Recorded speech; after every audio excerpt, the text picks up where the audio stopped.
নিজেরা বিরোধে জড়ালে পরাশক্তিগুলো আমাদের মাথায় কাঁঠাল ভেঙে খায়।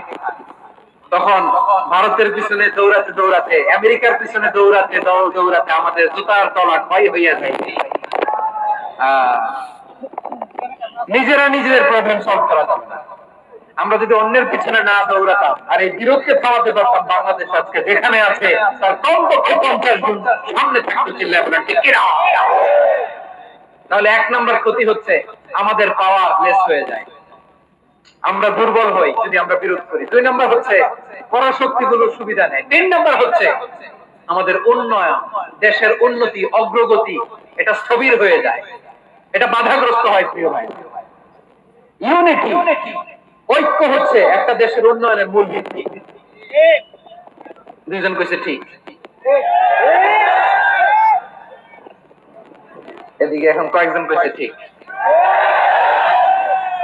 ঐক্য হচ্ছে একটা দেশের, জাতীয় ঐক্য হচ্ছে কোন দেশের উন্নয়ন অগ্রগতির মূল ভিত্তি, ঠিক কিনা বলেন? Unity, unity of a country, এটা হচ্ছে একটা সাস্টেইনেবল ডেভেলপমেন্ট, সোশ্যাল স্ট্যাবিলিটির জন্য এটা অনেক গুরুত্বপূর্ণ।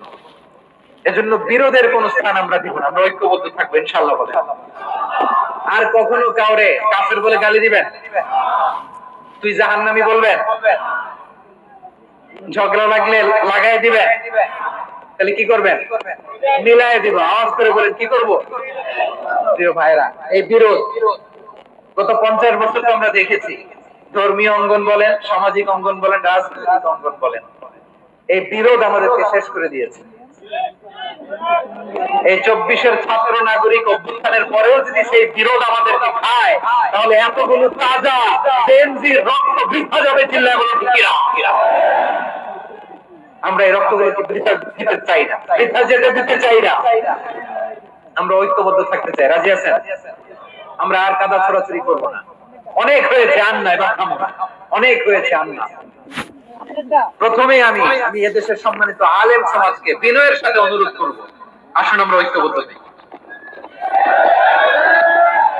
আজকের এই পেকুয়ার ঐতিহাসিক তাফসীরুল কোরআনের প্রোগ্রাম থেকে আমি সম্মানিত আমার মাথার তাজ উলামাদেরকে জাতীয় ঐক্যের আহ্বান জানাই। পেকুয়ার এই ঐতিহাসিক তাফসীরুল কোরআনের প্রোগ্রাম থেকে আমি আমার সম্মানিত রাজনৈতিক ব্যক্তিবর্গদেরকে জাতীয় ঐক্যের আহ্বান জানাই। অনেক হয়েছে, আর না। আধিপত্যবাদকে রুখে দিতে হলে, বাংলাদেশের বিরুদ্ধে যে কোনো ধরনের ষড়যন্ত্রকে রুখে দিতে হলে জাতীয় ঐক্যের কোনো বিকল্প নাই চিল্লায় বলো ঠিক কিনা?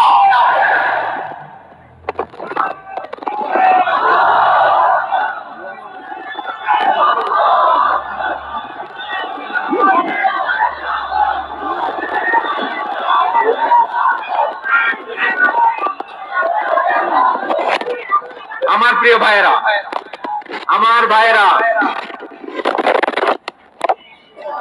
আর কাদা ছড়াছড়ি করবো না ইনশাআল্লাহ। বলে আল্লাহুম্মা ফাশহাদ, আল্লাহ তুমি সাক্ষী।